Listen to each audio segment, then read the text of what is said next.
a acidentes, a CIPAT.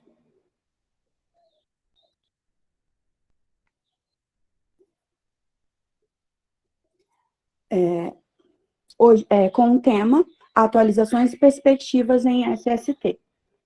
Vamos para algumas orientações, seguindo a dinâmica de ontem. O registro de presença será por meio da palavra presente e escrita no chat, e durante toda a programação. E para obtenção do certificado, é importante que tenha sido feita a inscrição do evento no site Even. E durante toda a participação, poderão ser escritas também as dúvidas no chat, que após as duas explanações, vamos abrir o tempo para tirar dúvidas, tá bom?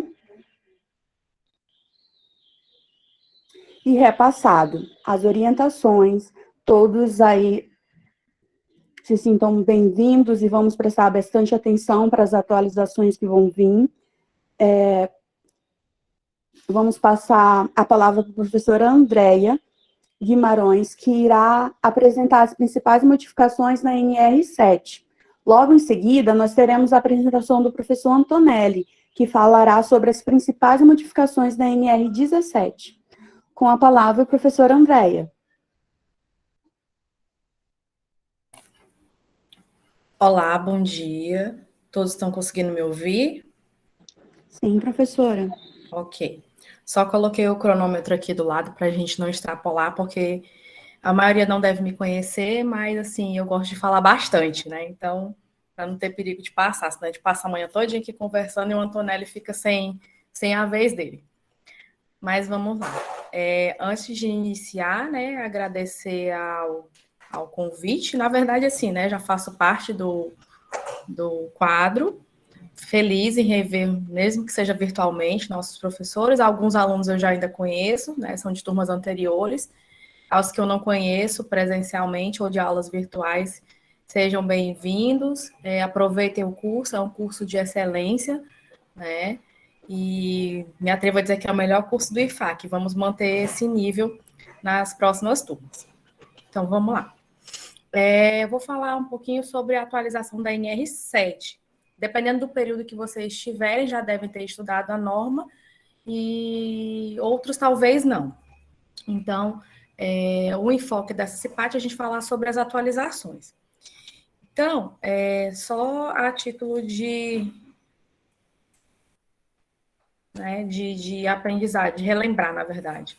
Ela foi criada, né, inicialmente em 1978, com as primeiras 28 normas regulamentadoras, conforme vocês podem ver aí no slide que eu estou projetando para vocês. Elas tiveram várias alterações, sendo que a última alteração foi essa mais importante, vamos dizer assim, mais significativa, agora em março de 2020. Então, é sobre ela que eu vou estar reportando com vocês. Você já deve ter observado nas outras normas que elas estão seguindo, né, essas normas que foram atualizadas, elas estão seguindo um roteiro novo de estrutura, né, que é justamente um pouquinho sobre isso que eu vou estar falando. Então, as normas mais atualizadas, elas vêm com essas configurações. Então, tem o objetivo, tem o campo de atuação referente a essa norma, tem as diretrizes específicas da norma, as responsabilidades, a parte de documentação, e tem uma parte específica onde ele vai falar sobre o microempreendedor individual, a microempresa e a empresa de pequeno porte, né? Vocês devem ter observado que esses itens, eles não eram contemplados explicitamente na maioria das normas regulamentadoras, em especial na NR de número 7, que é a que a gente vai estar falando hoje. Só reforçando, a norma de número 7, né, é o Programa de Controle Médico e Saúde Ocupacional, caso alguém não esteja lembrando a sigla, porque nós temos várias siglas na área de segurança. Se tiver muito rápido, vocês me avisam que eu falo um pouquinho mais devagar, que eu acabo sendo um pouco mais rápida mesmo quando eu estou falando. E aí tá tudo tranquilo, né? Então, vamos lá. Outro ponto importante, né, falando ainda da parte de estrutura, é que essa norma ela ganhou alguns anexos que não existiam anteriormente, né?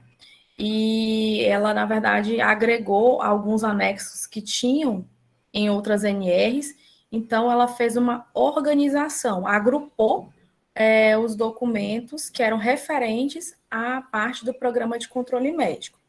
Então, teve essa organização também. E aí, com relação aos anexos, né? A gente já tinha esse primeiro anexo, que é a monitorização e disposição a agentes químicos.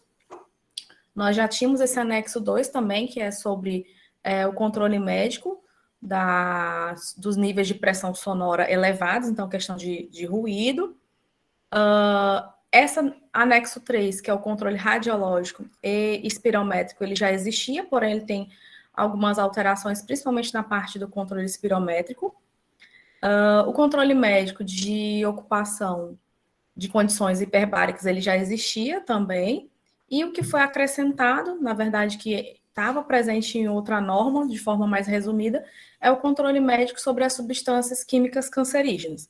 Então, na realidade, a gente vai observar, quando eu estiver falando sobre a norma, é que ela passou a ser um pouco mais extensa devido aos anexos que elas contêm, mas também ela passou a ser mais descritiva em alguns outros pontos que eu vou estar abordando mais para frente. Então, com relação à norma, a primeira mudança, né, no item inicial, 7.1.1. Então, antigamente, a gente trabalhava o PCMSO, né, que é o Programa de Controle Médico, baseado no PPRA, que era o Programa de Prevenção de Riscos Ambientais, que era referente à NR de número 9. Hoje, né, o PCMSO, ele deve ser trabalhado baseado no Programa de Gerenciamento de Risco, que é justamente o programa que está abordado na NR1, né?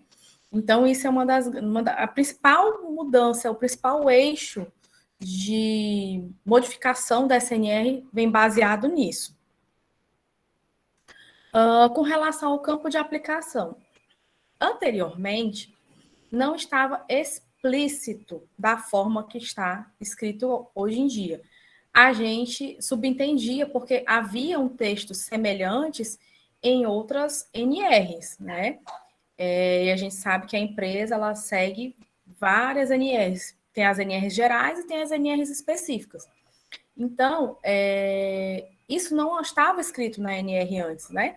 Então, é um ponto importante que isso esteja escrito para que fique mais explícito, né? Então, ele fala o seguinte, que essa norma, ela se aplica, né, tanto às organizações quanto aos órgãos públicos, né, detalhado conforme está aí, que tenham trabalhadores regidos pela CLT. Então, por exemplo, tem muitos locais que são do serviço público, mas nós temos funcionários terceirizados, e esses funcionários terceirizados eles são regidos pela CLT. Então, no caso, também tem essa situação que deve ser levada em consideração. Com relação às diretrizes, houve uma mudança bem significativa, porque antes eram apenas 3 parágrafos que falavam sobre as diretrizes e falava de uma forma geral, de uma forma mais resumida. Aqui eu não trouxe todas as diretrizes para vocês, porque senão a gente ia passar do tempo de 15 minutos.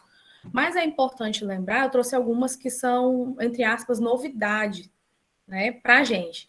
Então, por exemplo, ele coloca aqui, ó, que faz parte, né, desse programa médico a obrigação, né, da empresa, no caso do médico do trabalho, do enfermeiro do trabalho, enfim, da equipe do SESMIT, acompanhar esse empregado cujo estado de saúde possa ser afetado especialmente pelos riscos ocupacionais. Ou seja, é uma conduta mais ativa, né? A gente observava na NR anterior que existiam condutas, como é que eu posso dizer, de remediação. Depois que a pessoa já tinha sofrido um acidente, depois que já tinha acontecido alguma coisa, que o programa ia tomar alguma atitude, vamos dizer assim. Então, essas diretrizes, elas vêm para dizer que o programa ele tem que ser mais proativo. Ele tem que procurar evitar realmente que aconteça. Então, a grande vantagem, ao meu ver, é que vai para ter uma união mais concisa da equipe médica, do enfermagem, com a equipe de segurança do trabalho, porque a gente vê em alguns locais que é bem distinto. O médico do trabalho, ele faz o trabalho dele, e o pessoal da engenharia, o técnico de segurança, faz o outro trabalho. Parece que eles não conversam entre si. Então, essa norma, com essas mudanças, ela teve essa finalidade. E aí também é importante lembrar, né, que não tinha escrito na norma, e agora a gente tem, essa questão da imunização, né, ativa, certo? Dos trabalhadores. Então, reforçando a necessidade de que a empresa, né, o programa em si, ele tem que tomar a frente com relação a isso, baseado, obviamente, nas alterações que nós vivemos essa pandemia, né? Lembrando que não é só vacinação contra o Covid, é qualquer vacina que possa prevenir algum risco ocupacional. Quando a gente trabalha em NR32, a gente acaba falando um pouquinho mais sobre isso. Outra coisa importante, que entra junto disso que eu falei para vocês, é essa questão da vigilância passiva e da vigilância ativa da saúde ocupacional. O que é a vigilância passiva? É aquela quando o trabalhador procura, por demanda própria, um atendimento em saúde. E a vigilância ativa é aquela quando acontece algum acidente de trabalho, algum afastamento, e aí a empresa ela vai ter a notificação através da ação de trabalho, e ela vai ter essa função inicial de, como é que eu posso dizer? De resolução mais imediata da situação. Então, essa é a diferença. Outra questão importante que não tinha anteriormente é sobre justamente essa questão de que o médico do trabalho, a equipe, né, de saúde e medicina do trabalho, ela também vai oferecer maiores subsídios, maiores informações sobre os empregados que precisam se afastar de acordo com alguma atividade que possa comprometer a saúde. Isso antes era meio que negligenciado, né? E agora eles colocaram essa voz mais ativa referente à equipe de segurança. Outra coisa importante também é justamente esse subsídio da questão da readaptação profissional. Às vezes o trabalhador sofreu algum acidente de trabalho, teve que se afastar, e aí ele vai retornar para o trabalho, mas ele tem que ser realocado ou readaptado, enfim. E muitas vezes isso era, entre aspas, jogado basicamente para o técnico ou para o engenheiro. E, na realidade, eles colocaram explícito da norma que a parte, né, médica, de enfermagem, também tem uma responsabilidade ativa sobre isso. Então, o médico, junto lá com o técnico, o engenheiro, vão discutir, vão tentar alocar o trabalhador ou na mesma função ou em uma outra função, caso necessário. E aí, entra indiretamente também nessa questão de subsidiar a Previdência Social, né, com relação nas ações de reabilitação. Outra mudança que a gente teve também é com relação aos exames, tá? Os exames continuam, de uma forma geral, os mesmos, apenas o que eu vou falar daqui a pouco, mas com relação aos exames periódicos. Antes, ele fazia uma divisão por faixa etária, né? Até 18 anos e acima de 45 anos eram exames anuais, independente da pessoa ter alguma doença de base ou não. Agora, ele fala o seguinte, que depende dos riscos ocupacionais que estão indicados e classificados lá no Programa de Gerenciamento de Risco. Lembrando também que aquele começa a englobar pessoas com doenças crônicas, que essas doenças possam ser agravadas devido à exposição ocupacional daquele momento. Então, caso seja essa situação, independente da faixa etária, os exames periódicos, eles devem ser realizados de forma anual, certo? Ou podem ocorrer intervalos menores, de 6 em 6 meses, né? Dependendo do médico que vai estar fazendo estando à frente do programa, tá? Com relação aos demais, continua da mesma forma. Pode ser realizado, se não for nenhuma atividade de risco, se não tiver nenhuma dessas doenças crônicas que interfiram nos riscos ocupacionais, pode ser feita a cada 2 anos, como era antes. independente da idade. O exame demissional também teve uma mudança. Antes, ele era obrigatório até a data da homologação da demissão do funcionário. Agora, eles dão um prazo de até 10 dias após o término do contrato, né? Até porque, geralmente, a pessoa vai fazer lá o aviso prévio, e aí, depois que ela termina, ela vai mexer com algumas outras papeladas, enfim, às vezes vai para um auxílio-desemprego, seguro-desemprego, enfim. Lembrando que, caso o trabalhador tenha feito exame periódico, né? Se for nível, né? Grau 1 ou grau 2, grau de risco, né? Acho que vocês lembram disso. Ele é classificado de 1 a 4. Então, se a empresa, na verdade, se o trabalhador está enquadrado no grau de risco 1 ou 2 e ele tiver feito um exame periódico até 135 dias, né, antes da demissão, ele pode estar isento de fazer o exame demissional. E a mesma coisa no prazo de 90 dias para os trabalhadores no grau de risco 3 e 4. A mudança que nós tivemos com relação aos exames também é a questão dos exames periódicos, que a gente chamava de mudança de função. Quando a gente passava de uma atividade laboral para outra, a gente tinha que obrigatoriamente fazer esse exame de mudança de função. Agora, eles fizeram uma nova nomenclatura. Eles colocaram como exame de mudança de risco ocupacional. Por quê? Às vezes, você muda a função, mas o risco pode continuar sendo o mesmo. Então, eles agora otimizaram dessa forma. Com relação à documentação. Então, antes era feito um relatório anual, certo? Do programa de controle médico. Agora, a gente continua fazendo esse relatório anual, porém, ele mudou, ele deu uma incrementada. Antes, ele era um relatório apenas descritivo. Tiveram tantos acidentes, fizemos tantos exames, tiveram tais problemas. Agora, ele é um relatório analítico, ou seja, ele tem essa parte de descrição de quais foram os exames clínicos, né, ou exames complementares, quais foram as anormalidades, quais são os problemas que foram encontrados, mas ele incrementou, tem que estar escrito no relatório quais são os critérios que são utilizados para essa interpretação, quais são os planejamentos e as condutas que a equipe do PCM só vai tomar perante as alterações.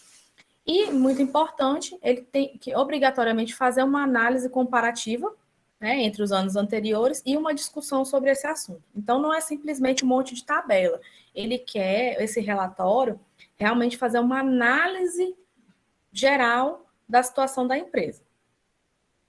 Outra coisa importante que antes não tinha, né, com essa questão da tecnologia, o avanço, hoje é permitido que os controles médicos sejam feitos através de prontuários eletrônicos, né? Vocês sabem que existe uma obrigatoriedade de guardar os documentos médicos em aproximadamente 20 anos. Então, isso se engloba os exames médicos. Desde que sigam os padrões regidos pelo Conselho Federal de Medicina, esses prontuários eles podem ser eletrônicos. Outra coisa importante, o atestado médico de saúde ocupacional, que é o ASO, ele continua existindo. A mudança principal é que nele vai ter que vir escrito, né, mais detalhado, o perigo ou os fatores de riscos que estão identificados ou classificados nesse programa de gerenciamento de risco da empresa. Caso não tenha, aí vem uma questão de o médico do trabalho ele pode conversar com a equipe, né, de engenharia, com o engenheiro, com o técnico, para ver e acrescentar, caso necessário, algum risco que não tenha sido identificado anteriormente. E, por último, não menos importante, né, nós temos os microempreendedores e os demais. Eles, né, o microempreendedor individual, ele é desobrigado a elaborar o programa, certo? Mas isso não quer dizer que ele não deva fazer o atestado de saúde ocupacional. Então, para emissão do atestado de saúde ocupacional, de acordo com a avaliação médica, são necessários alguns exames. Então, essas empresas, elas tem essa desobrigação de ter o programa em si, mas os exames médicos e o atestado, ele deve ser apresentado e deve ser custeado pela empresa, assim como nos demais casos. Então, gente, de uma forma resumida é isso. Fico no aguardo das dúvidas, espero que tenha esclarecido algumas coisas importantes para vocês. Muito obrigada. Muito obrigado, professora Andréia. Agora com a palavra o professor Antonelli.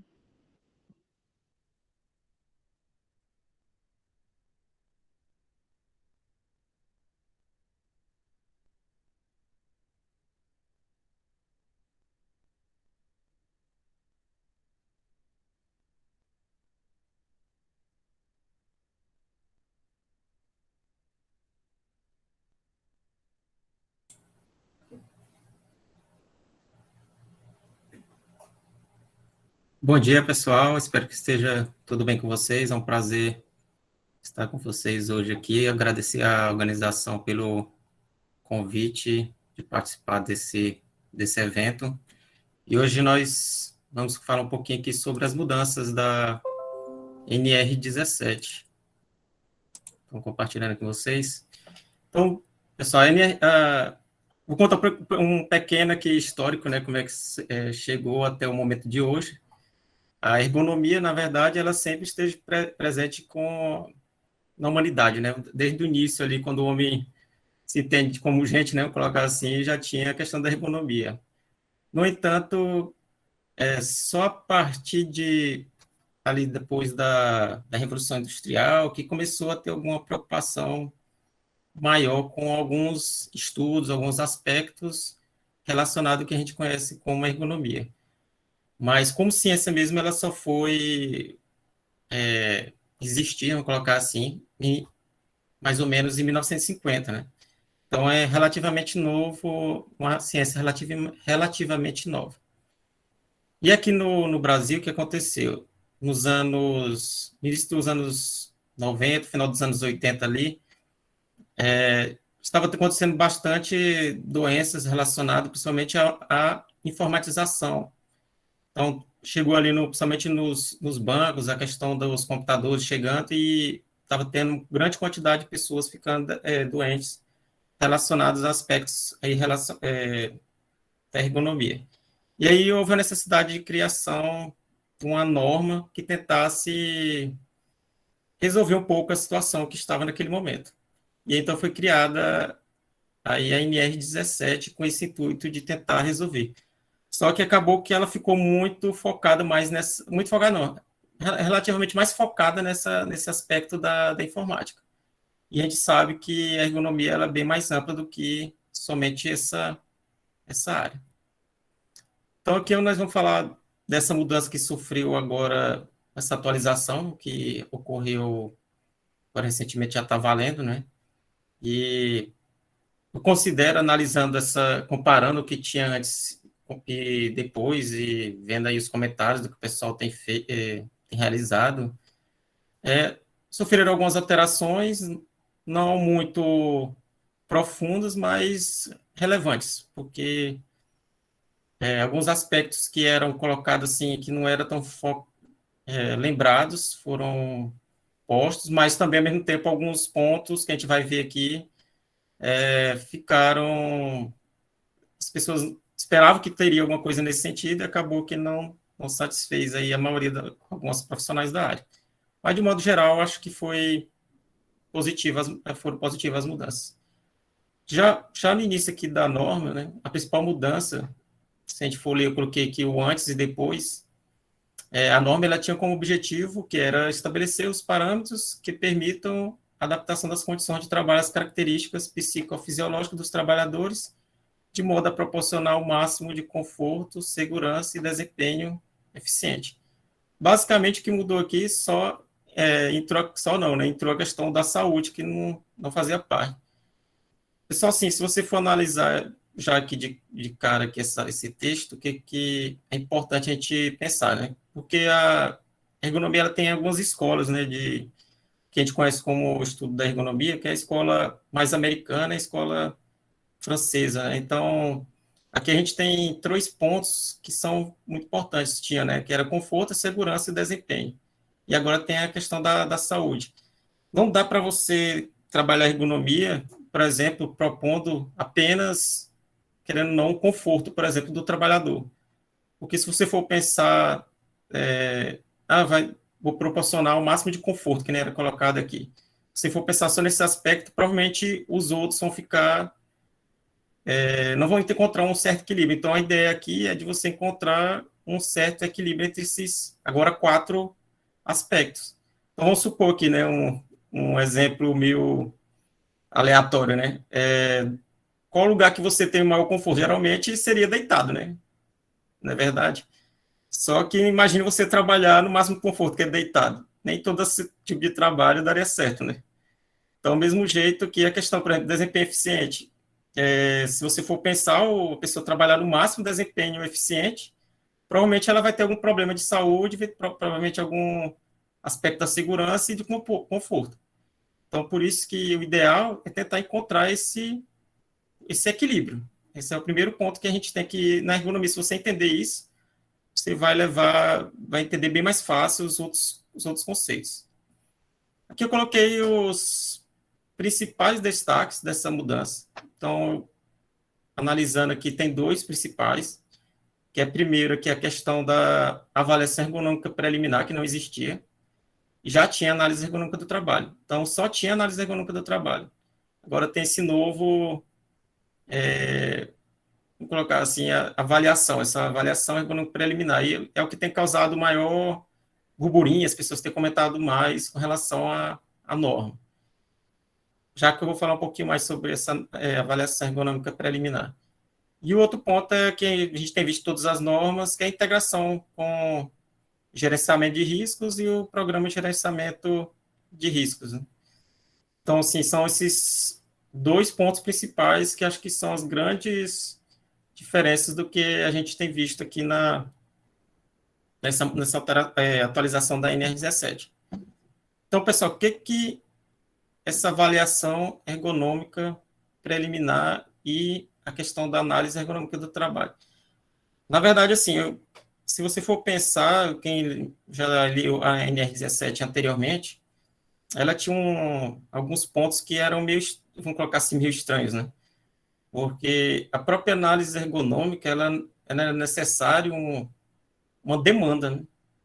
Sem você estudando a metodologia, né? Então, como é que você ficava assim, uma situação meio estranha de como nem sempre tinha aquela demanda e você tinha que fazer aquela análise ergonômica. Então, era algo assim que parecia que foi criado, mas parecia que é um programa. Então, assim, tinha uma grande dificuldade de entender realmente o que seria essa análise ergonômica do trabalho naquele conceito anterior.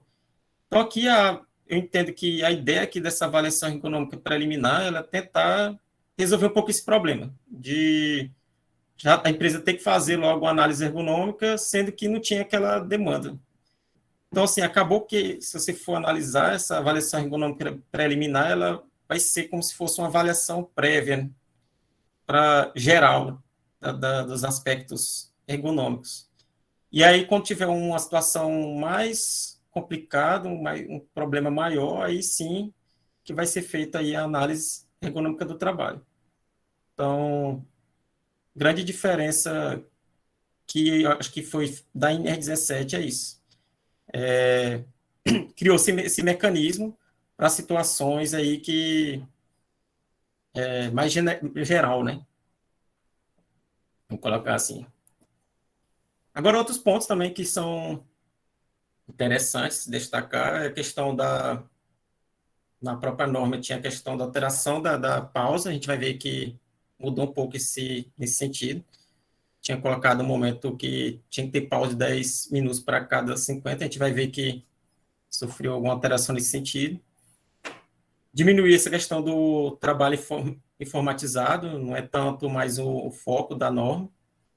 Outro ponto também tinha muita confusão, essa questão da organização do trabalho, tinha um item que era colocado a determinação do conteúdo do tempo, e o pessoal tinha muita dificuldade de entender bem o que era isso. E agora foi incluíram a questão dos aspectos cognitivos que possam comprometer a segurança e a saúde do trabalhador. Então, também isso aqui é uma mudança que foi feita. Inclusive, pessoal, por exemplo, voltando um pouquinho da história da NR17, tinha tanta dificuldade, assim, discussão, alguns pontos que depois, posteriormente da elaboração da norma, tinha um manual da NR17 para tentar, uma maneira foi criada para tentar explicar um pouquinho mais alguns pontos da NR17. Um dos pontos era exatamente esse da organização do trabalho, tentando explicar o que era cada ponto dessa organização do trabalho. E quando você lia essa determinação do conteúdo do tempo, era algo assim, parecia que ele não conseguia explicar bem, assim, ficava uma leitura assim meio estranha, assim, em certo ponto. Outro ponto também que incluíram foi a questão das ferramentas de trabalho e outras tecnologias de produção, a não obrigatoriedade de utilização de metodologias específicas. O que isso quer dizer? Por exemplo, você vai fazer aquela avaliação preliminar. Não tem uma metodologia, uma ferramenta ergonômica obrigatória. O que estava tendo uma tendência que estava tendo um certo lobby, né, nos últimos tempos. Por exemplo, o cara dava lá um curso de uma ferramenta, vamos supor, Okra, né, por exemplo. Aí, aquilo ali era como se tinha que ser vai fazer uma análise ergonômica no frigorífico. Aí, por exemplo, tem que usar essa determinada ferramenta, por exemplo. E aí, aqui na norma, ela não estabeleceu esse tipo de regras, né? A pessoa que for trabalhar com isso, ela vai escolher o que achar que é o mais conveniente para a situação. Reestruturação dos capítulos da norma, então, a certo ponto, todos os capítulos, vamos colocar, da norma, elas foram modificadas, algumas mais profundamente, outras nem tanto. E grandes alterações que não sofreram. Questão do próprio levantamento, transporte, algumas havia uma perspectiva aí de colocar a equação de Nayoshi para o levantamento do manual de cargas, mas não foi posto, então houve uma certa decepção para algumas pessoas. Mas eu entendo assim que a gente vai ver também que, em certo ponto, eles pegaram alguns pontos assim relativos a não fizeram a equação, mas vão utilizar algumas ideias relativas a essa equação. Os fatores psicossociais não houve um grande destaque assim, de nada nesse sentido. Com relação às condições de conforto no ambiente de trabalho, o único ponto foi a questão das vibrações.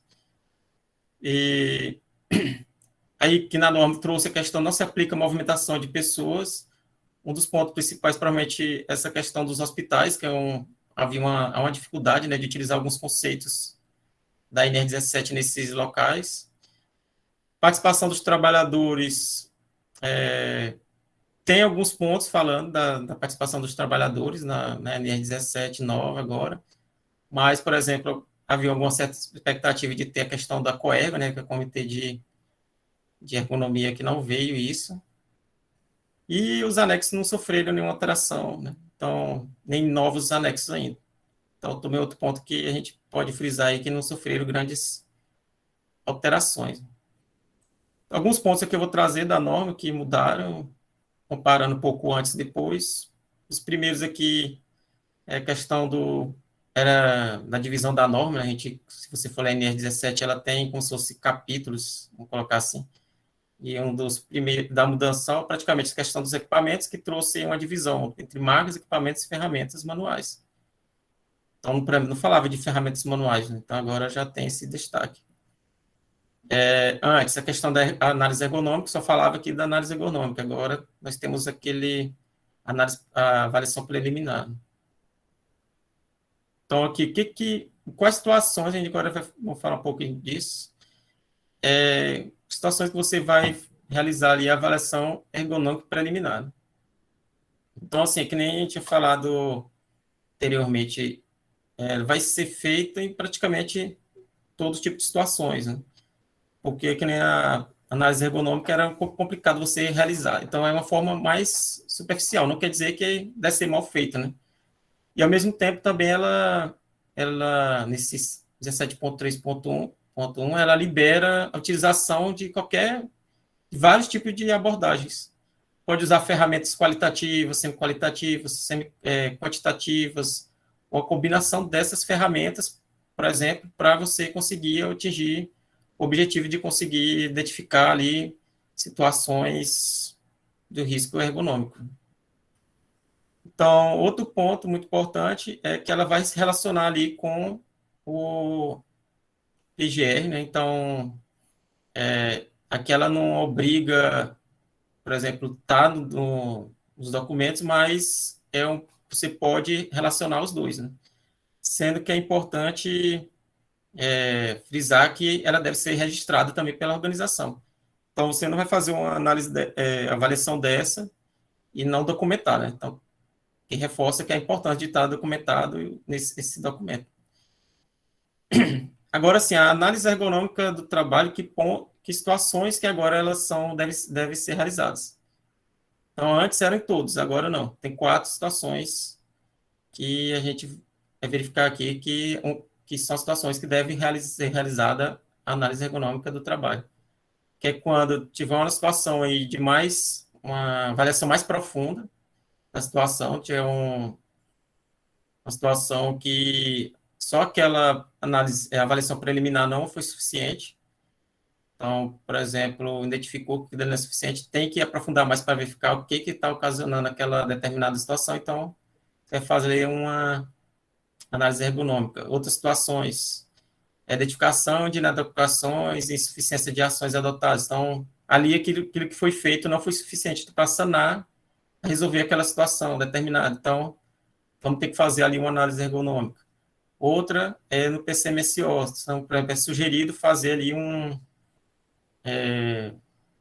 análise ergonômica. Então, é outra situação. E a última é também, por exemplo, quando for indicada aí pelo PGR.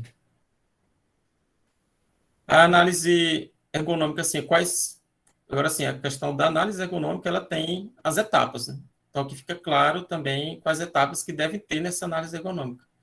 A primeira é a análise da demanda, aqueles que a gente tinha falado anteriormente, que para ser feita uma análise ergonômica, tem que ter aquela demanda, aquela necessidade. Então, é o primeiro ponto, analisar aquela demanda. Segundo, o funcionamento da organização, os processos, é a segunda etapa. Você tem que, quem for fazer uma análise ergonômica, fazer essa análise de todas essas situações. Depois, você vai descrever e aí definir os métodos que você vai utilizar para fazer isso. Então, vou usar tal ferramenta, tal método. Então, você deve justificar por que você está utilizando aquela ferramenta. Se vai diminuir, por exemplo, a pessoa que vai usar a mesma ferramenta para toda a situação. Porque a gente sabe que, por exemplo, ferramentas ergonômicas são, colocar assim, métodos, né? Então, você não pode... Alguns dão certo com uma situação, ou para outra situação não. Então, você tem que justificar por que você escolheu aquele método. Não pode... eu vou usar OAS para aquela situação e já dá certo naquela. Em outra situação, por exemplo, não dá certo. Você já pode fazer um questionário, alguma coisa do tipo, para tentar atingir aquele objetivo. Depois disso, você vai fazer o diagnóstico, né, daquela que foi feito, e as recomendações, e por último, você tem que, depois de realizar essas recomendações, verificar os resultados, se aquilo realmente deu certo, se não deu, tomar as medidas necessárias para tentar resolver. E aqui inclui a questão da participação dos trabalhadores. Isso é importante. Aqui demonstrando uma certa mudança, que, querendo ou não, na norma, trouxe a certo ponto um pouco mais de participação dos trabalhadores, que na ergonomia é fundamental, como toda a área da segurança. Aí aqui entra o ponto de quem que deve fazer ou não análise ergonômica. As empresas aqui, as microempresas, elas estão fora, tirando 2 situações, né? Que são as que são recomendadas pelo PCMSO e pelo PGR.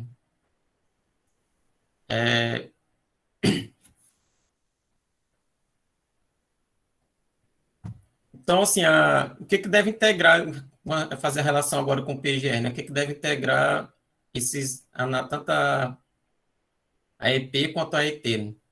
Os resultados da EP devem integrar com o PGR e No caso, se for necessário a realização da análise ergonômica, fazer uma revisão aí do programa, né?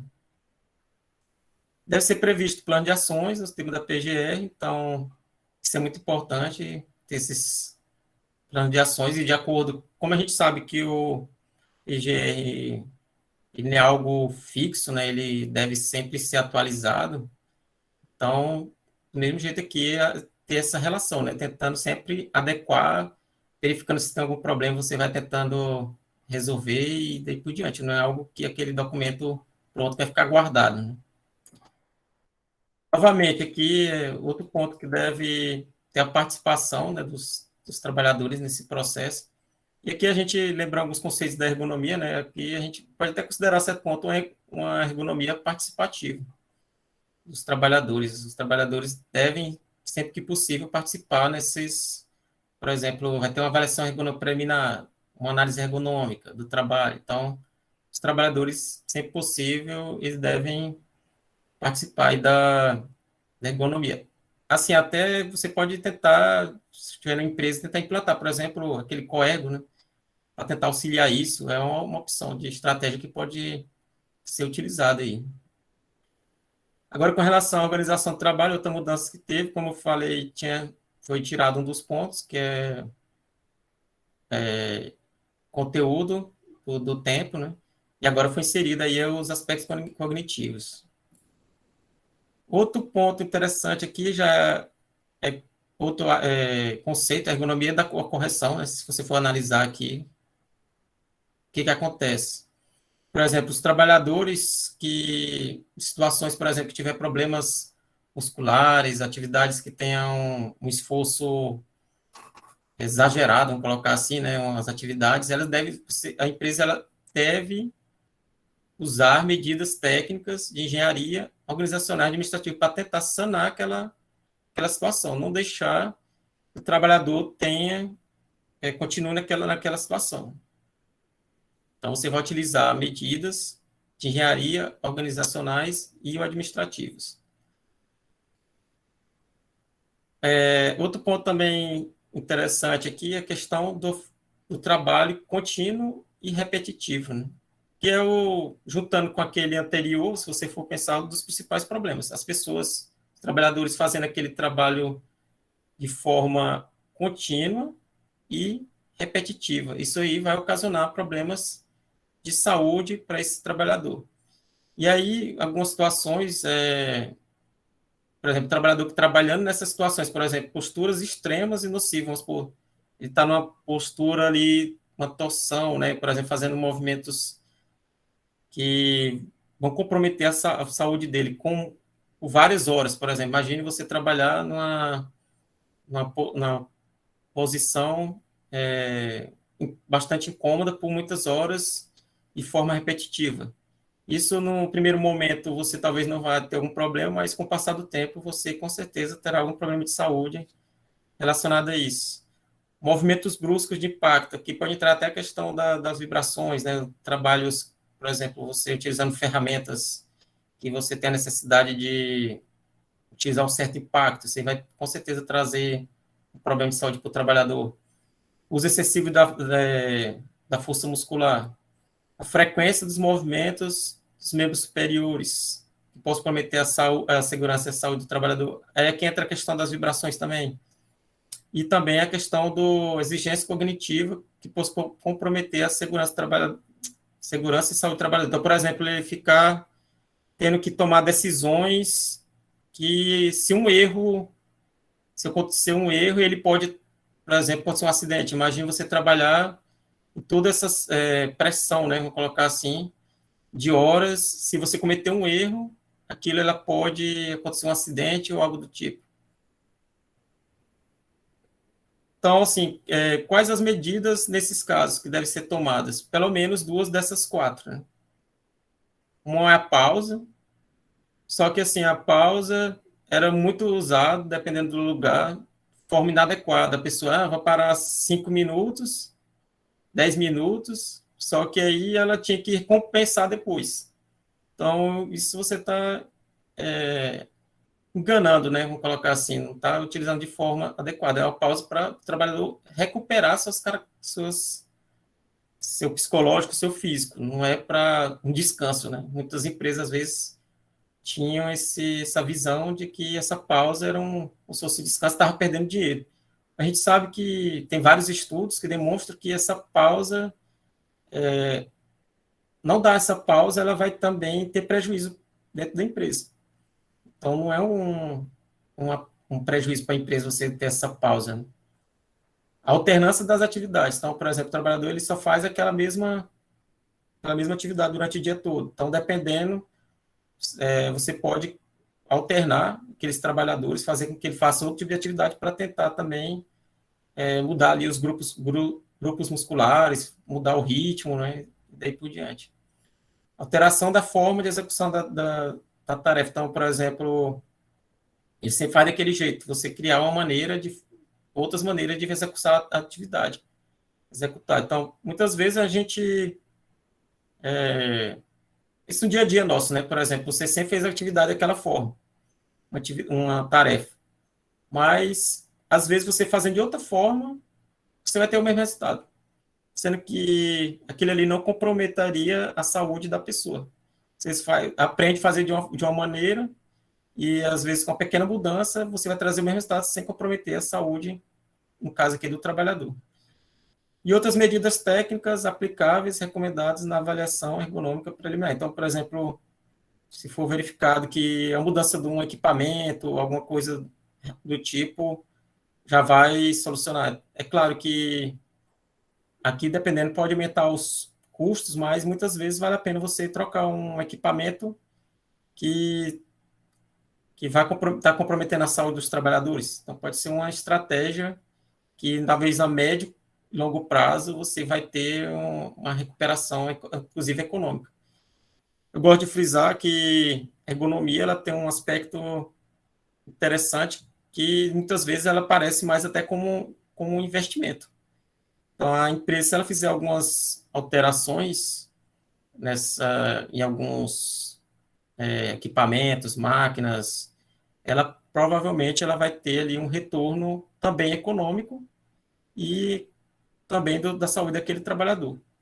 Então, às vezes, a empresa, nossa, eu vou gastar tantos R$ 1.000 para fazer isso, só para ajudar o trabalhador, só que ela, às vezes, não pensa que aquilo ali vai aumentar o desempenho daquele trabalhador, além de evitar um acidente, por exemplo. Agora, a questão da pausa foi colocada exatamente para esses dois pontos aqui, para evitar que aquela questão que eu estava falando do trabalhador, da empresa, aproveitar essa questão da pausa de forma inadequada, né? Então, uma delas essa pausa ela não pode ser acompanhada do aumento da cadência. Quer dizer, por exemplo, você trabalha numa linha de produção, colocar aí um frigorífico, né? Aí você tem que fazer tantos cortes, tantos cortes por minuto, alguma coisa do tipo. E aí, agora você tem a pausa de 10 minutos, só que agora você vai ter que fazer mais. Você fazia 5 cortes, agora vai ter que fazer, por estar tirando esses 10, agora tem que fazer 7. De 5 para 7, para recuperar aquilo que você não está fazendo. Então, não pode fazer esse tipo de pausa fake, né? Vou colocar assim, né? E as pausas devem ser usufruídas fora dos postos de trabalho. Então, você também não pode, essa pausa não pode, por exemplo, estar lá na linha de produção e aí, parei só os 10 minutos, continua no mesmo lugar ali, né? Então, também não pode ser feito dessa forma. Concepção dos postos de trabalho deve levar em consideração os fatores organizacionais e, enfim, né, facilitar a alternância de postura. Então, entra aqui a ergonomia da concepção também. Por exemplo, antes de você, por exemplo, abrir uma empresa, por exemplo, se você for trabalhar num projeto, o ideal é já pensar no posto de trabalho para evitar algumas situações. Então, ali entra o que a gente chama da ergonomia da concepção. Você tem que pensar no posto de trabalho. Se você fizer ele já de forma correta, você vai evitar alguns problemas que posteriormente poderia ter. Então, por exemplo, você já tem que priorizar, a empresa tem que priorizar, por exemplo, a alternância dessas posturas. Então, um espaço que a pessoa tenha como movimentar suas pernas, seus pés, membros superiores, membros inferiores. Então, a empresa, ela já, antes de fazer aquele investimento, ela já tem que pensar no antes, né? Desde o início. Até aqui não exigir a adoção de posturas extremas, né? E aqui a questão do levantamento de transporte e descarga individual não sofreu tantas alterações. Eu vou até pular um pouco essa parte. O ponto principal que eu vejo de mudança é essa questão do alcance horizontal, que agora, por exemplo, o trabalhador, até mostrar a imagem, o que seria esse horizontal? Essa distância, se você pegar o eixo do trabalhador e o centro do objeto que a pessoa estiver transportando, não pode ser mais de 60 centímetros, né? Isso é só você pensar um pouco que isso causa um certo desequilíbrio, se quanto mais longe o objeto da pessoa. Então, é só você pensar assim, um exemplo que eu gosto de demonstrar para os alunos, quando a gente comenta sobre isso, é você pegar, por exemplo, uma cadeira, um objeto, e tentar levantar ele próximo do seu corpo, depois tentar levantar esse objeto com o braço esticado, né? Então, você vai ver a diferença ali que ocasiona um certo desequilíbrio. Então, agora, de acordo com a norma, esse ponto tem que ter no máximo esses 60 centímetros. Aqui é baseado, a certo ponto, aqui na equação de Nash, né? Que é uma fórmula que é usada para tentar demonstrar o peso, né, a certo ponto, adequado para diversas situações. Qual o peso que o trabalhador deveria transportar. Só que a norma não trouxe isso, mas é uma referência que pode ser utilizada. Questão dos mobiliários, acho que os principais pontos foi trazer a questão das características antropométricas, quer dizer, as medidas dos trabalhadores, isso é importante. E também a questão da alternância de posição, porque antes, na norma, ela trazia mais a questão do trabalhador ficar sentado, né? Preferência sentado. Agora não, é uma preferência por alternância de posição. Então, sempre possível ele alternar essa posição, não ficar o tempo todo, por exemplo, que nem era colocado antes, preferência sentado.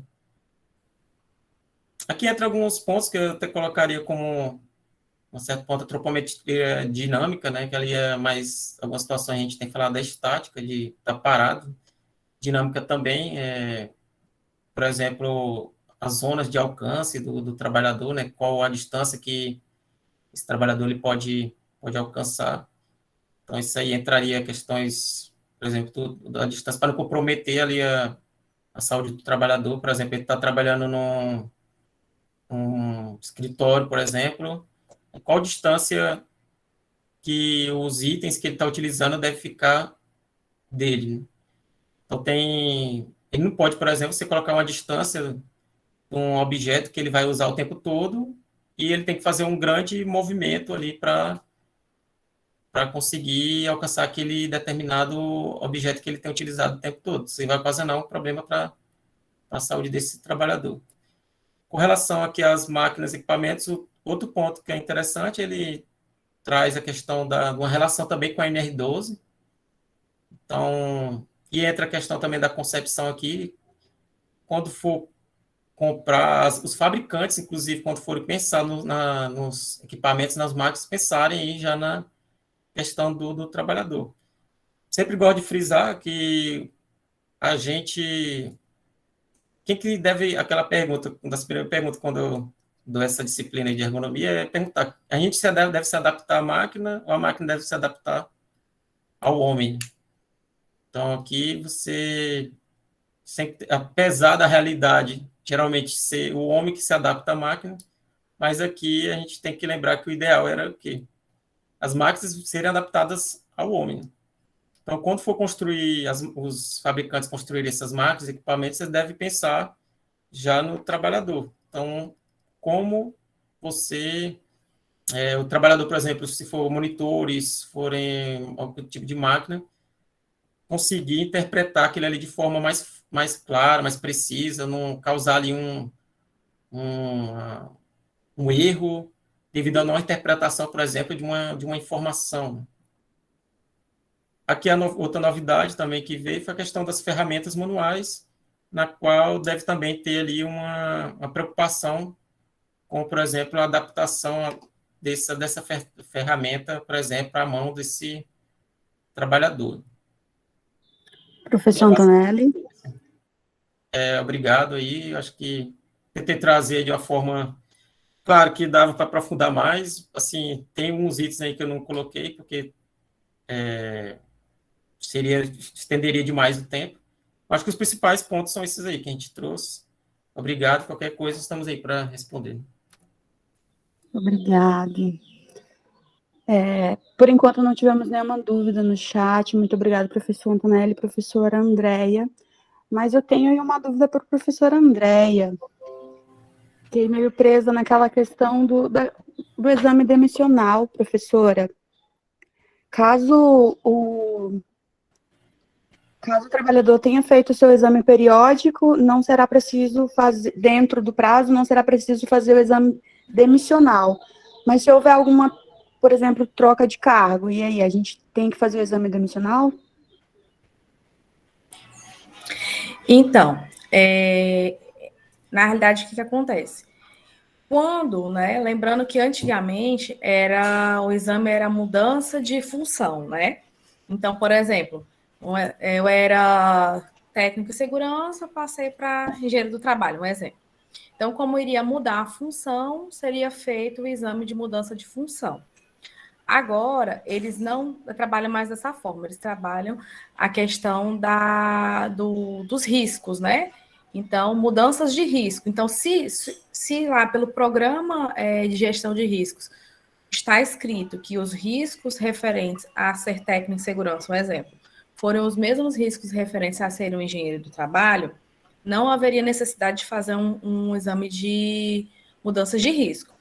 Com relação à questão da demissão, né? Da mesma forma, já havia na NR anteriormente esse item, certo? Com relação a essa extensão do prazo, né? Só relembrando, 135 dias para grau 1 e grau 2 de risco e 90 dias para grau 3 e grau 4. Então, vamos supor que o paciente, que o trabalhador tenha feito o seu exame periódico antes, nesse prazo, na realidade, e aí ele venha a ser demitido por algum determinado motivo. Então, nesse caso, ele não tem obrigatoriedade de realizar o exame demissional.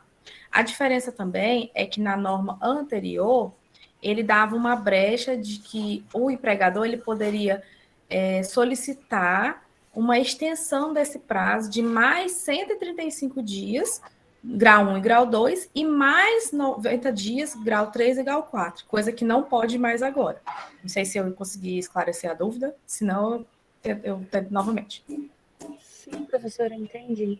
Acho que uma coisa que chegou bastante nova aí para a gente com essa atualização é o nosso e-social, né, como uma nova ferramenta para a gente, como a senhora falou na sua fala, que vai ser obrigatório o registro eletrônico, né, através de lá. Então, além da atualização na NR, a atualização para a gente aí tá pesquisando e tá procurando aprender um pouquinho sobre o e-social, porque todos esses laudos serão registrados lá, certo? Sim, isso também é importante, né? Que cada dia que passa, né? Até a própria pandemia fez com que a gente obrigou, vamos dizer assim, a gente, né, a criar, a antecipar algumas coisas que já iriam acontecer. Então, essa parte da informatização, né? Apesar de para alguns de nós ser um pouco difícil no começo, a gente se adaptar com algumas tecnologias, para a gente que está mais acostumado com o papel, com o presencial, mas é importante e, de uma forma geral, garante também a uniformidade no preenchimento dos papéis, garante também a forma de você conseguir visualizar esses papéis em vários locais, um registro único. Eu acho que, de certa forma, né, apesar das dificuldades, é um ponto positivo a gente conseguir agrupar todas essas informações num local só. Certo, muito obrigada. Perguntinha aí, professor Antonelli. Professor Antonelli, Caroline Silva perguntou, tem algum modelo que deve ser seguido para o preenchimento do AEP? Não, na verdade, acho que ela está querendo saber da avaliação preliminar, né? Acho que depois botou a IP. Na verdade, não. É o seguinte, inclusive, o que está acontecendo? Cada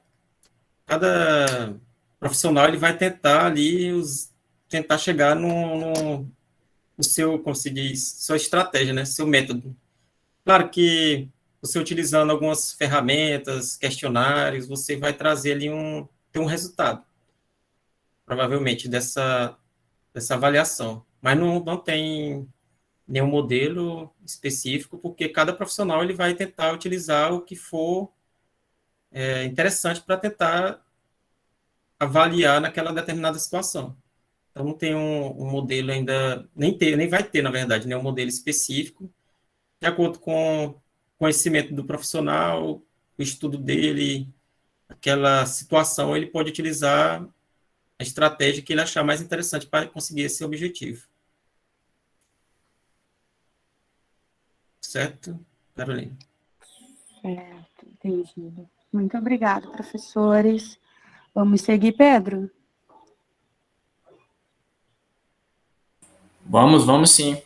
Agora, para a nossa próxima temática, teremos a participação do professor Gabriel, abordando a NR12 e as suas modificações. Professor Gabriel. Opa, bom dia. Bom dia, meu príncipe. A fala é sua. Só compartilhar aqui a tela.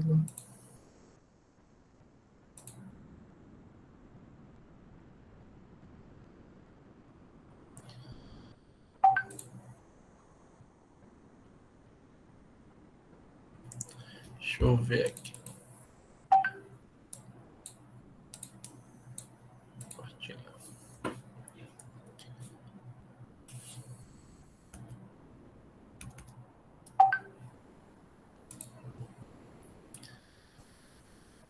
Então, bora lá, pessoal. Meu nome é Gabriel, tá? Sou professor aqui do IFAC também. É um prazer estar aqui com vocês, tá? Nessa sexta CIPAT. Eu vim trazer sobre a atualização das normas regulamentadoras NR12, tá? Que ela fala sobre o trabalho sobre máquinas e equipamentos, né? A questão de segurança. Aqui nós temos a imagem lá da publicação dela, que foi lá em 78, né? E as atualizações, tá? Até 97 que tivemos apenas 4 e 2010 para cá tivemos bastante, tá? Só que eu olhando as últimas atualizações, né, 2019, 2018, não teve muitas coisas substanciosas que foram incluídas, tá? Na verdade, foram algumas adições, pequenas adições para complementar os anexos delas, né? E tem só um detalhe que a gente vai ver mais na frente lá. E aí, o que é que trabalha a NR12, tá? Vou trazer aqui uma recapitulação, tá? Até para ambientar vocês, né? Então, ela se aplica a qualquer máquina, equipamento que for projetado, que for fabricado, tá? No Brasil. Na fase de importação também, se eu importar um equipamento. Quando eu vou comercializar, tá? Quando eu vou fazer a sua exposição, que no caso é só a utilização, tá? E a cessão, quando eu faço um empréstimo, ou empresto ela para alguém utilizar para alguma coisa. Então, assim, eu preciso observar a NR12. E ela tem um negócio legal, que ela fala assim, você observa a NR12. Não tem na NR12, você pode procurar em normas técnicas oficiais ou internacionais, tá? Que são aplicáveis àquele tipo de máquina, àquele tipo de equipamento. E caso ainda não ache, você também pode procurar as normas europeias tipo C. Né? Então, toda essa questão, a NR12 ela acaba amarrando de forma legal, né? De forma de lei, que caso ela falte nela, você é obrigado a procurar em outras normas, tá bom? E aí ela se aplica também a máquinas e equipamentos, sejam eles novos ou usados, tá? Ela não se aplica né? Ela não se aplica a equipamentos que estão movidos à força humana, força animal, tá? Algumas máquinas que são expostas como relíquia, antiguidade, né? Que fica lá, geralmente, nos museus, tá? Com essa finalidade, ela não vai se aplicar. Os eletrodomésticos, né? Ainda bem. A gente tem que ter todos os cuidados em casa também, né? Os equipamentos estáticos, né? Que são aqueles equipamentos que não possuem movimentos mecânicos, né? De partes móveis, tá? As ferramentas portáteis ou transportáveis que operem eletricamente, né? Mas elas precisam atender a norma europeia do tipo C. E as máquinas certificadas pelo Inmetro. E aí a norma também fala sobre os EPCs, né? Que é a primeira coisa que você vai fazer é instalar um EPC nas máquinas, né? Aí, na sequência, você adota medidas administrativas, o local de trabalho, a organização, né? O fluxo ali de andar das máquinas, tá? E aí, por fim, você insere os EPI nos trabalhadores, como o EPI tipo plug, luvas, o que for necessário para trabalhar naquela máquina, né? E aí ela também fala dos deveres dos empregados, né? Que eles têm que zelar pela máquina, eles têm que ter cuidado, eles têm que observar as normas de segurança, eles têm que atuar em prol da segurança, né? Ela traz isso também lá nos princípios gerais, né? E aí ela traz outros itens também dentro dela, que são os arranjos físicos, né? As instalações, o local, como é que você vai fazer, né? Quando você fizer a instalação de dispositivo elétrico, dispositivo de partida, somente de parada, tá?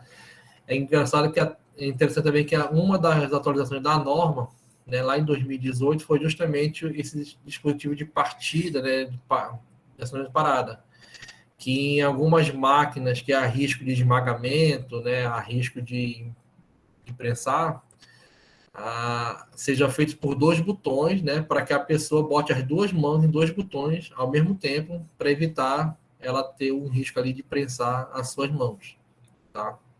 Isso é uma coisa que está lá na atualização de 2018. Né? Então, o sistema de segurança, tá? Você fala sobre os componentes pressurizados, os transportadores de materiais, como guindaste, como gruas, tá? Ela vai trazer algumas coisas ali. Os aspectos ergonômicos, e aqui também é interessante que ela tem 2 itens no aspecto ergonômico, ela fala assim, olha a NR17, né, que vocês acabaram de ver aí, tá?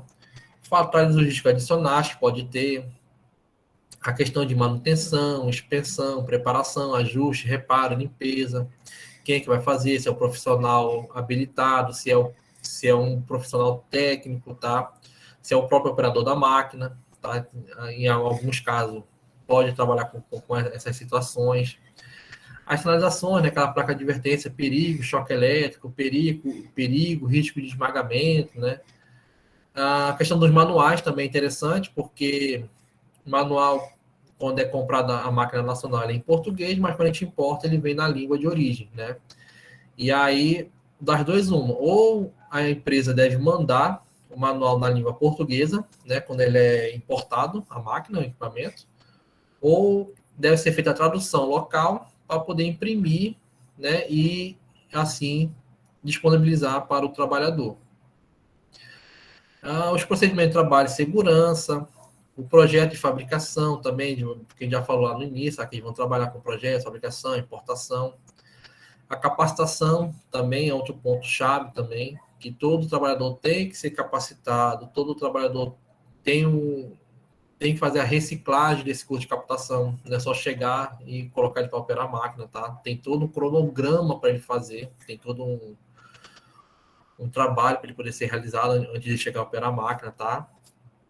Tanto teórico quanto prático, ele tem que ter essa capacitação. Geralmente dura em torno de 1 ano, essa capacitação, essa validade do curso de capacitação, e aí ele tem que renovar com a reciclagem após isso aí. Ele usa o crachá também, né? Todo operador tem que usar o crachá, identificando a sua ocupação, a máquina que ele opera, e atrás vai ter lá a validade do curso de capacitação que ele fez, tá? Vai trazer uns outros requisitos específicos de segurança e depois traz as disposições finais, né? E aí eu trouxe os anexos, tá? Os anexos foram onde tiveram algumas mudanças, mas elas não são, como eu falei, não são substanciais, né? São a inclusão de algumas itens, a maioria já está valendo já. O anexo 2, eu chamo a atenção que ela tem um conteúdo programático da capacitação. Vocês podem dar uma olhadinha lá para ver o que precisa, o que necessita. Ele dá um norte lá, tá? Na parte teórica e prática. O glossário é muito importante também, vocês observarem que às vezes a gente vai ler na norma e a gente não conhece alguns termos, e lá no glossário tem os termos, tá? E aí, os anexos seguintes. E é o que mudou em 2019, a portaria, tá? Que foi a última atualização que ela teve, em 2019. Ela deu prazo de 3 anos para entrar em vigor de alguns itens, como prensas e similares, tá? No anexo 8, né? Só que ele já está em vigor desde julho de 2020, porque ela já trouxe referência a uma outra norma anterior, né?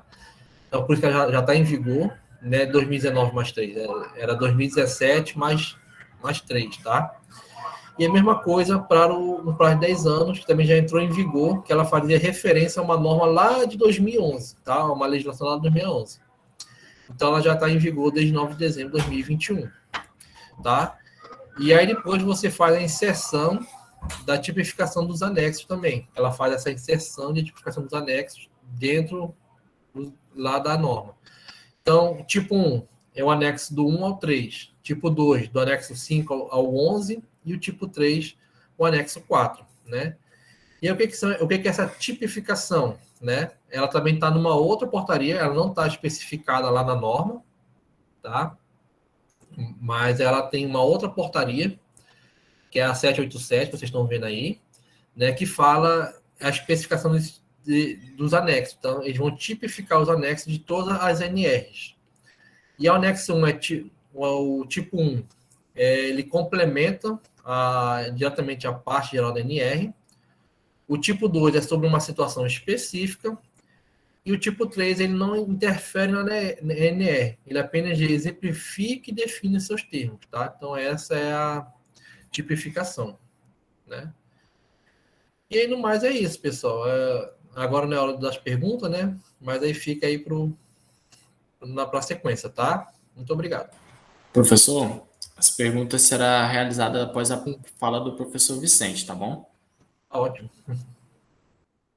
Desde já eu peço que o senhor encaminhe seu e-mail, por favor, aqui no chat. Professor Vicente, fala é sua. Bom dia, obrigado, Pedro. Bom dia a todos.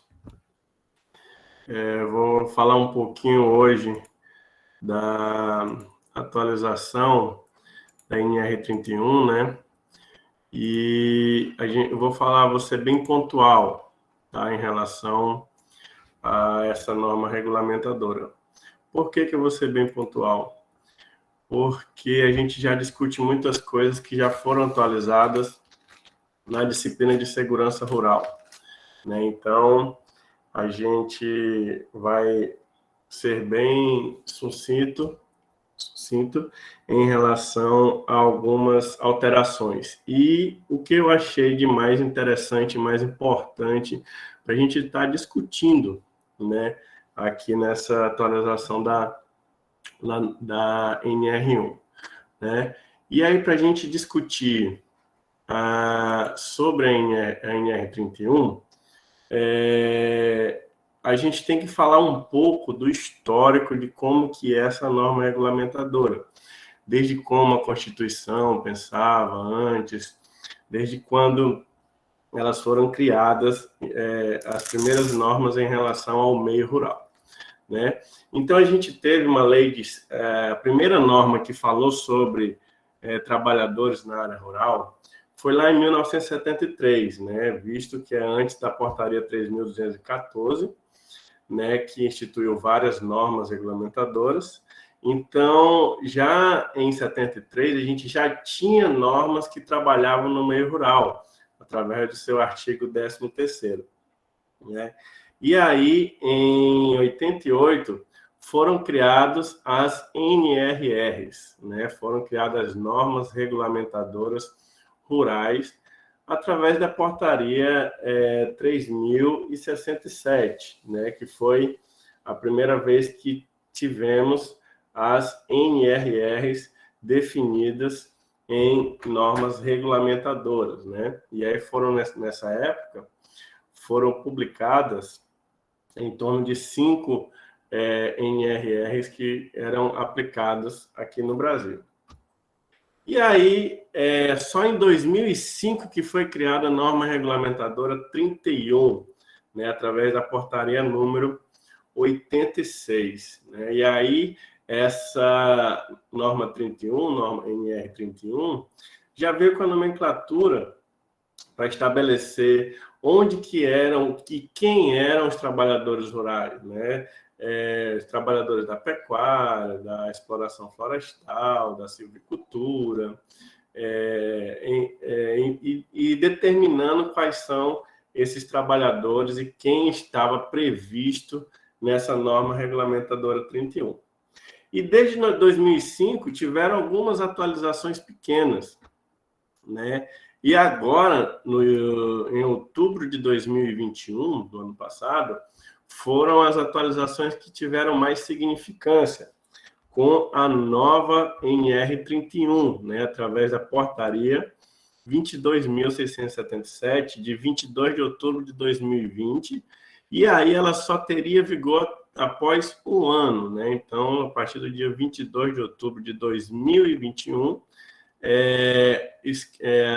revogada a portaria lá da norma regulamentadora 31 de 2005 e passa a vigorar a nova NR31, que trabalha com os trabalhadores direto da aquicultura, pecuária, silvicultura, exploração florestal e aquicultura.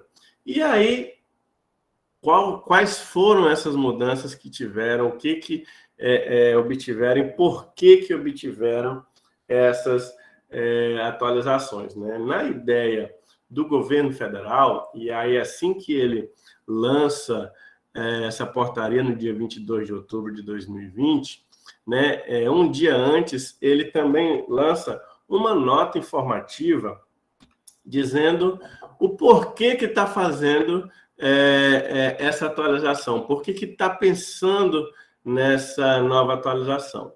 Então, a ideia que se tem em relação à NR31 e o porquê que ela está sendo atualizada basicamente em relação à modernização que todas as normas regulamentadoras estão tendo, tanto é que a gente está discutindo nesses 2 dias, né, essas atualizações, pensando nessa modernização, e os impactos positivos que elas podem gerar com essa nova redação. E aí eu trago aqui o que essa norma técnica, essa nota técnica visava com essa atualização dessa nova NR31, né? Então, eles criaram essa nova atualização da NR31 com a ideia de harmonização com as outras NRs que estão sendo também atualizadas. Então, não tem como, por exemplo, a gente atualizar uma NR01, uma NR7, uma NR5, uma NR17 e deixar outras NRs que precisam dessas NRs desatualizadas. Então, a ideia de harmonização com as outras NRs que estão sendo atualizadas também, né? Um outro ponto que é de justificativa para o lançamento dessa nova NR é a simplificação de alguns pontos, né, que estavam bem confusos em relação à nomenclatura, ao entendimento por parte dos trabalhadores rurais e das empresas rurais também, né, onde em muitos casos eram realizados trabalhos duplicados porque não tinha muito entendimento de alguns pontos dessa NR. E uma desburocratização também dos processos de como deve ser feito os trabalhos na área rural, né, com segurança. Então, os principais pontos que elas trouxeram foi custos relacionados à insegurança jurídica. Então, assim, como tinha alguns pontos da norma regulamentadora que não era bem entendido, Então, algumas vezes, os trabalhadores, as empresas, eles realizavam trabalhos duplicados e não entendiam muito, não tinha essa segurança de saber o que realmente tinha para ser exercido dentro da NR31, né? Então, eles não tinham essa segurança jurídica. Então, com essa atualização, eles vão, pensa assim, em diminuir consideravelmente os custos com relação ao que deve ser feito para os trabalhadores rurais. Um outro ponto é a redução de custos via criação do PGR-TR. Sim, a NR31 criou um programa de gerenciamento de riscos para o trabalho rural. Tá? Então, eles pegaram a mesma ideia da NR1, que trabalha o GRO e o PGR, que a gente discutiu ontem, e criou um programa específico para o trabalho rural. Então, diminuindo custos com outros programas que eram feitos e muitas vezes não eram nem implementados, né? E aí eles trouxeram para um documento apenas, para uma forma de gerenciamento de risco apenas. Então, diminuindo custo com tempo de elaboração, e aí focando em um programa apenas. Uma outra atualização significativa que teve foi a proposta de treinamentos de ensino à distância. Então, assim, alguns temas que muitas vezes os treinamentos tinham que ser presenciais, em alguns momentos, em alguns treinamentos capacitações que a norma exige, ele pode ser até certa quantidade de horas, ele pode ser de ensino à distância. Então, também reduzindo mais custos com organização de local, de ambiente, para realização desses treinamentos, né? E muitas vezes na área rural tem aquele deslocamento para ser realizado pelos palestrantes, pelas pessoas que iriam capacitar os trabalhadores, e na forma de EAD fica mais na ideia com custos reduzidos em relação a esses treinamentos. E o outro foi a exigência nas moradias dos trabalhadores, onde agora tem algumas formas melhores de trabalhar, como distância de alguns centros, onde é realizado o trabalho rural, e a moradia tem uma distância menor do que antigamente, na NR anterior. A possibilidade de alugar pousadas, hospedarias, restaurantes, para fazer o atendimento a essa norma regulamentadora. Então, a nota técnica trouxe essas ideias, né? Por que está fazendo atualização, e eles estimam que, anualmente, o setor da área rural pode gerar uma economia de até 4,3 bilhões em relação à NR31. Então, para o setor rural, e onde o governo federal pensa em relação à produção de PIB, à produção do Brasil, realmente, uma economia de 4,3 bilhões só em relação à harmonização e simplificação de uma NR é muito significativa para esse setor, né? Não só trabalhando pequenas empresas, né? Mas também empresas de grande porte, o agroepop, né? Aquelas empresas que aparecem na televisão mesmo, que não são aqueles produtores rurais pequenos, mas aquelas empresas maiores também, né? Então, essa insegurança jurídica, mas o que foi que realmente atualizou, né? Em relação a essa insegurança jurídica e a excessiva burocracia, né? Os principais motivos foram, por exemplo, o exame médico admissional, que exige a própria nomenclatura. Então, eles pegaram o que tem na NR7 e trouxeram para dentro do PGR-TR para dizer como deve ser feito esse exame médico admissional, né? Muitas vezes era muito difícil trazer os trabalhadores para realizar esse exame médico admissional, e agora tem uma nova forma de estar trabalhando isso. Fornecimento de EPI, era muito perdido de como que era esse fornecimento de EPI. Eles trouxeram uma regra normativa, que a gente estuda também na disciplina de segurança rural, como está sendo esse fornecimento de equipamento de proteção individual. E como deve ser a capacitação dos trabalhadores, veio um item dentro da NR31, só deixando bem claro como que são os treinamentos, como é que são as capacitações, quanto tempo que tem que ser realizado esses trabalhos, deixando bem exemplificado todas as formas que antes eram meio espaço, era meio perdido dentro da NR31, né? Uma outra coisa que mudou foi a existência agora do Programa de Gerenciamento de Risco do Trabalho Rural, né, o PGR-TR, onde ele substitui o Programa de Prevenção de Riscos Ambientais e o PCMSO. E só dentro do PGR-TR já se tem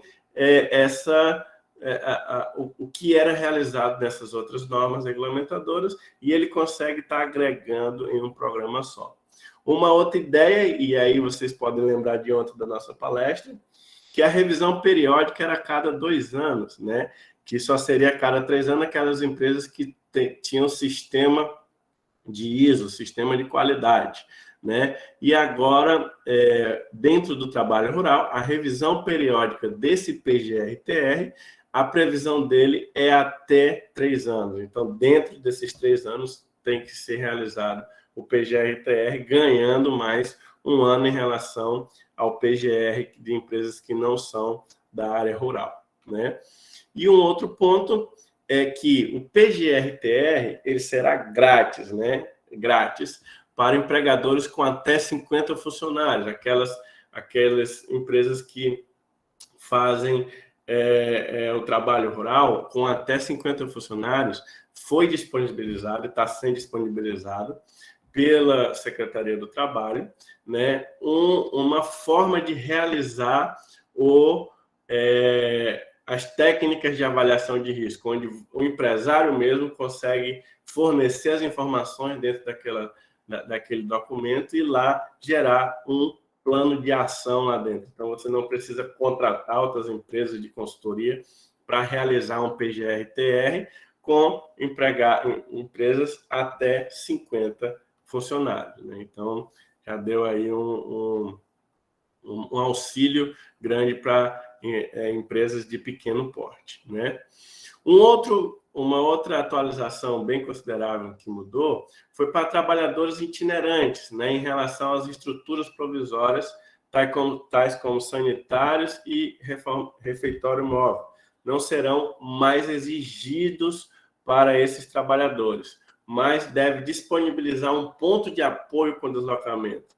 Até então, a NR31 dizia que tinha que ter pontos bem estruturados para sanitários e refeitório para esses trabalhadores. Hoje, para trabalhador itinerante, pode ter um ponto de apoio com deslocamento para realizar o atendimento desses trabalhadores. Tá? E aí não confundir com silvicultura, que às vezes tem que ter estruturas, que tem estruturas móveis, mas em alguns momentos ele tem que ter a sua estrutura bem determinada, né? Alojamentos, a possibilidade de utilização de hotéis e hospedarias e refeitórios pagos, onde os trabalhadores podem ir para esses hotéis e hospedarias, não sendo necessária a construção de um ponto para acomodar esses trabalhadores, né? Como eu falei, a capacitação e treinamento, a autorização à modalidade EAD é uma das coisas mais que vem impactando bastante em relação a essa nova atualização, né? E o reaproveitamento de cursos com menos de 2 anos de conclusão para esses trabalhadores que já realizam e pode ter a ida de uma empresa para outra, tá? Um outro ponto que atualizou, que é a edificações de armazenamento de produtos. Antigamente, para você ter uma edificação para atender aqueles trabalhadores, quanto a sua dormida, quanto a sanitários, quanto a a distância que teria que ter era até 30 metros para os pontos de armazenamento. Hoje diminuiu para 15 metros, então eles visam também uma diminuição de custos aí em relação a isso. O transporte e armazenamento de embalagem tem que ser lacrados, né? Não tinha isso bem claro na NR31 antes, mas agora tem isso bem detalhado e esse transporte e armazenamento com esses trabalhadores, eles têm que ser capacitados para saber de como deve ser o transporte e armazenamento dessas embalagens, né? E aí, assim, a gente trouxe alguns pontos que eu acho interessante de discussão, e aí para tentar um pouco o que mudou, né? Teve mais alterações, mas de significativos que eu vi foi esses e que eu poderia trazer. E agora a gente pode ir para perguntas, e aí está o meu e-mail, Pedro, para quem precisar, quem quiser tirar alguma dúvida, como alguns já enviaram ontem, a gente já conseguiu conversar por e-mail. Obrigado. Professor? Professor, alguém está me ouvindo? Alô? Sim, Henrique, pode falar. Pode falar, Henrique. Ah, tá. Você falou sobre negócio de alojamento, né? Que pode ser em hotel, mas eu fiquei aqui na dúvida se existe a possibilidade de ser em barracas, tendas improvisadas, algo assim. Não, existe a forma de ser realizado para hospedarias e alojamentos. Você só pode realizar essa modalidade caso seja autorizado pela Secretaria do Trabalho. Então, a empresa faz a solicitação antes e a Secretaria do Trabalho faz a autorização para que a empresa consiga fazer a utilização dessa modalidade. Não é só dizer, vamos para barracas e tal, que vai ser realizada a autorização. Tem que ter uma autorização da Secretaria do Trabalho.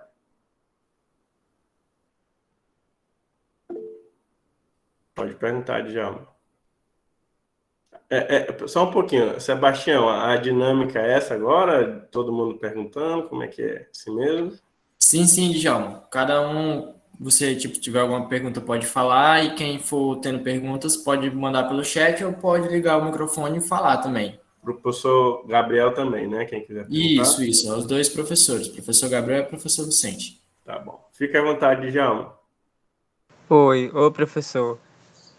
A gente como futuro técnico em segurança do trabalho, a gente sabe que essas NRs, né, elas vão mudando ao longo do tempo, né? Eu queria saber se a gente tem que decorá-las ou não, é uma obrigação ou é uma regra ou não. O senhor quer responder, Gabriel, ou eu respondo? Pode saber, pode ficar à vontade. Pode responder, depois eu falo a minha visão. Então, as normas, elas são sempre consultivas, tá? O que a gente tem que saber é o que a norma diz, o que cada norma diz, pelo menos o principal dela ali, né? E aí, conforme você vai vendo as atualizações, né? Quando você baixa uma norma nova, ela sempre vai ter lá o rol de atualizações, né? E aí você pode dar uma consultada no novo. Djalma, só enquanto o professor está respondendo, pedir para desligar o teu microfone, senão dá retorno. Vai lá, Gabriel. Eu acho que seria isso. Ficou claro? Não tem mais alguma que fale mais aqui? A minha visão, né, professor Gabriel, da pergunta do Djalma. O que eu acho interessante é de a gente saber o que tem dentro das normas regulamentadoras, no geral, para a gente saber onde procurar quando tiver alguma dúvida, né? E aí, assim, você vai trabalhar com CIPA, então você sabe que dentro da NR5 vai ter as normativas que vão estruturar. Então, no momento que você vai trabalhar com curso de CIPA, trabalhar com CIPA, como que você sabe onde procurar e sabe o que vai, e com o tempo você vai ganhando essa expertise de estar sabendo onde está acessando. Vou trabalhar com máquinas e equipamentos, vou fazer um trabalho com máquinas e equipamentos agora para uma empresa. Então, eu sei que dentro da NR12 tem as normativas Estou com dúvida sobre exames admissionais, periódicos, quanto tempo? Sabe que dentro da NR7 vai ter algumas explicações de como ser definido, né?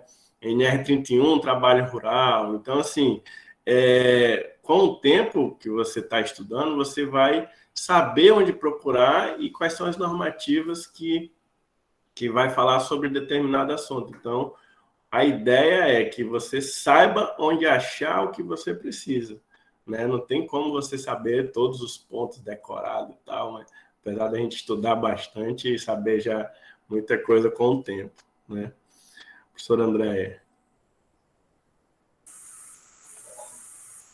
Aproveitando para tomar liberdade, né, da pergunta do colega aluno, para falar uma visão assim um pouco diferente dos meninos, né, que é uma visão mais da engenharia, né, porque os professores são da área da engenharia, eu já sou mais da área da saúde, que se complementam. Então, assim, é importante, sim, a gente saber as NRs, obviamente, né, principalmente vocês enquanto técnicos, porque vocês vão abranger de tudo um pouco, vamos se dizer assim, referente à área da segurança. Claro que tudo vem muito de acordo com a necessidade. Se você estiver trabalhando numa empresa que presta consultoria, ou se você está mais especificamente naquela área, você vai acabar se aprofundando naquela área que você trabalha. No meu caso, por exemplo, eu, enquanto docente do IFAC, eu trabalho mais as disciplinas de NR32, NR7, NR17. Isso não quer dizer, por exemplo, que eu não saiba algumas coisas referentes ao NR12, né? Tanto é que algumas turmas à noite eu acabo ministrando essas disciplinas também. Eu até brinquei com a Manu que eu ia assistir a aula do Gabriel para me atualizar na NR.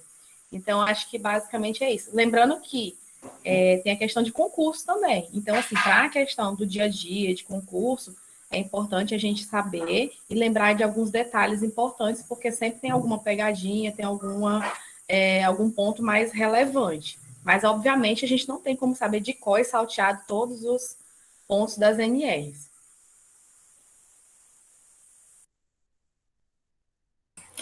Professor Vicente, desculpa estar lhe atrapalhando, mas ocorreu uma dúvida no chat. O Giel Almeida está perguntando assim: gostaria de saber se as normas são regularizadas anualmente ou não.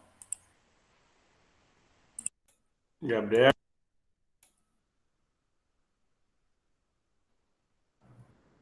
Então, elas são, na verdade, se você for olhar ali, né, as normas, às vezes tem umas que demoraram 20, 30 anos para ser regularizadas, das que foram lançadas, tá? Elas são regularizadas de acordo com a necessidade, tá? Tem sempre a comissão lá tripartite, né, que vai trabalhar, né, um representante dos empregados, representante dos empregadores e o representante do governo. E aí eles vão chegar a uma definição para aquilo que precisa ser atualizado, precisa ser melhorado, ou já caiu em desuso, precisa ser cortado, tá? Então, assim, eles vão conversando e aí não tem uma precisão de, todo ano vai ter uma atualização, tá? Assim, tem ano que tem 5, 6 atualizações, tem ano que não tem nenhuma. Então, assim, é muito da necessidade. Como o professor Gabriel falou, a gente tem, por exemplo, uma NR aí, que é a NR15, que trabalha a adicional de insalubridade. Então, tem produtos químicos lá que tem até assim um limite de tolerância que era pensado lá em 78 e que depois disso já foram descobertos vários outros estudos e tendo melhorado em relação ao limite de tolerância em outros países, mas no nosso país ainda se trabalha a mesma ideia lá de 78, né? Então, assim, não tem essa atualização em NR15 já faz bastante tempo, né? Então, agora que está tendo alguns anexos que estão mudando dentro da NR15, mas não é anualmente, não, é dependendo da iniciativa, principalmente do governo federal, e a discussão com a comissão tripartite em relação a essas atualizações, né? Tanto é que o momento que está tendo mais atualizações agora nos últimos anos das NRs foi na troca do novo governo federal, né? Que ele está incentivando essa essas trocas e essas mudanças aí na legislação trabalhista. Né? Girlane. Bom dia, pessoal. Bom dia, professores. Bom dia. Com relação aos alojamentos em área rural, a implantação de refeitório, de área de alimentação, vai depender da distância de área urbana ou da disponibilidade da empresa?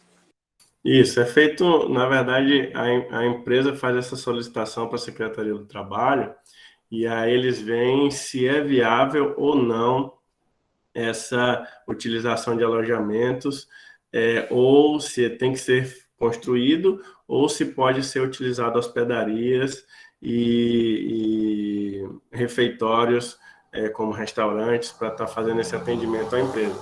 Porque antes não tinha isso, tinha a obrigação de fazer mesmo se estivesse muito perto da área urbana. Né? Hoje já tem essa possibilidade de realizar através de aluguel, né, de hospedarias e restaurantes. Existe agora, antes não existia. Obrigada. Nada. O Auricélio tinha ligado o áudio. Auricélio, alguma dúvida, meu príncipe? Não, foi só erro aqui. Tranquilo. Tranquilo. Alguém tem mais alguma dúvida? Alguma questão? Professor, eu fico também na dúvida sobre a questão do transporte, principalmente em regiões que as estradas são boas, né, para área rural. Qual é a dúvida em relação ao transporte? A dúvida é que será que a lei tem alguma especificação de tipo de veículo que é mais seguro para esse lugar, coisa assim? Tem especificação de tipo de veículo, de como que deve ser feito esse veículo, como que deve ser feito o transporte, onde deve ser feito o armazenamento de alguns equipamentos. Existem as normativas dizendo como deve ser feito tudo isso, inclusive com algumas solicitações para o Código de Trânsito, com a ligação do Código de Trânsito para dizer se aquele transporte está adequado ou não. Mas existe sim, Henrique. Gabriel. Inclusive, trabalhando na área da construção civil também, tem essa questão de transporte dos trabalhadores, né? E aí, assim, tem a legislação também estadual, né, que você vai ter lá como tem que ter o carro e tudo mais, e tem a legislação federal. Então, quando a gente andava com o carro nas BR, algumas vezes a gente acabou levando multa porque a legislação era diferente da do estado. Né? Então, assim, tem que ter também esse cuidado. Tem que olhar a federal, a estadual e se for o caso também a municipal, se estiver falando alguma coisa. Alguma dúvida mais?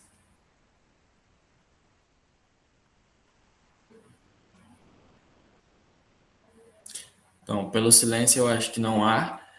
Disponibilizei os e-mails dos 4 professores, Vicente, Andréia, Gabriel Assunção e professor Antonelli no chat. Qualquer dúvida referente, mande e-mail aos professores, tá bom? E não esqueça de se identificar com o período e o curso. Tranquilo? Professores, agradeço a presença de vocês. Ótima palestra. Obrigadão por tudo, vai ser muito útil para a nossa vida. E encaminho para o encerramento. Os avisos que para certificação de vocês é preciso que vocês compareçam nas 3 reuniões, nos 3 dias de reuniões. E assim que comparecerem a entrar na sala, digite presente no chat, que é para comprovar que vocês estão lá mesmo, entendeu? Fico grato, Jéssica. Estou aqui. Antes de eu fazer a fala de encerramento, o povo estava tão quietinho, as palestras foram excelentes, obrigado. Mas eu gostaria que a turma, a galera que está assistindo, levante a mãozinha aí para mostrar que você está realmente aí, que você assistiu, que você prestou atenção, que você entendeu, que você gostou. Olha que bonito. Agora a tela está bonita. Muito bem, muito obrigada.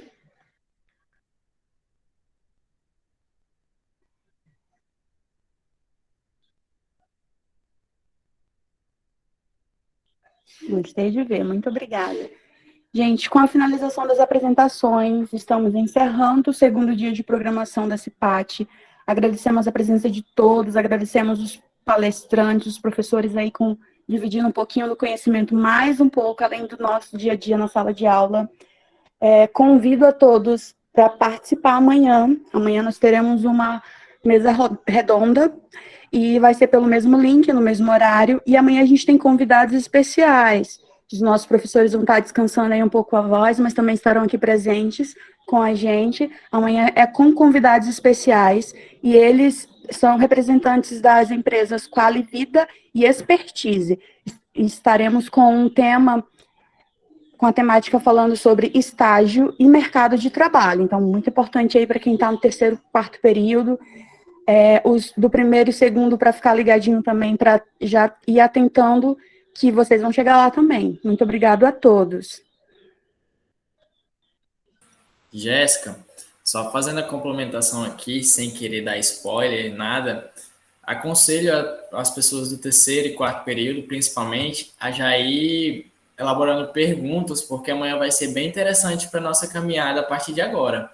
Então, já sugiro que vocês façam suas perguntas, elaborem, venham afiados, que vai ser massa a apresentação de amanhã, hein?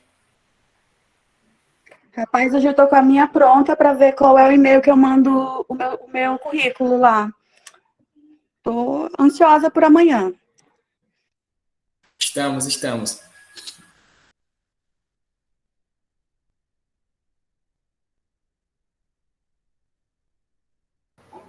Tem mão levantada, Jéssica. Elisandra, alguma pergunta, Girlane? Acho que era só por conta que eu havia pedido anteriormente. Isso mesmo. Encerramos, gente, por hoje. Aguardamos vocês todos amanhã, tá bom? A coordenação tem alguma palavra, alguma coisa a dizer?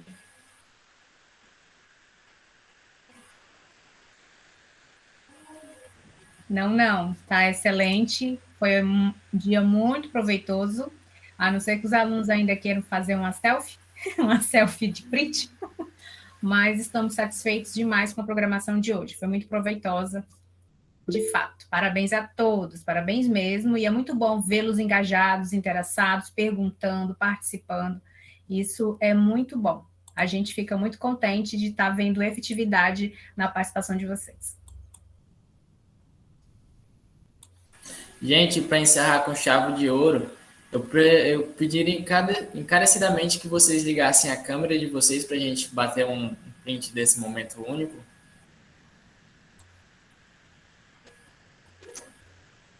Professora Paula, professora Emanuele, por favor, poderia registrar? Só um minuto.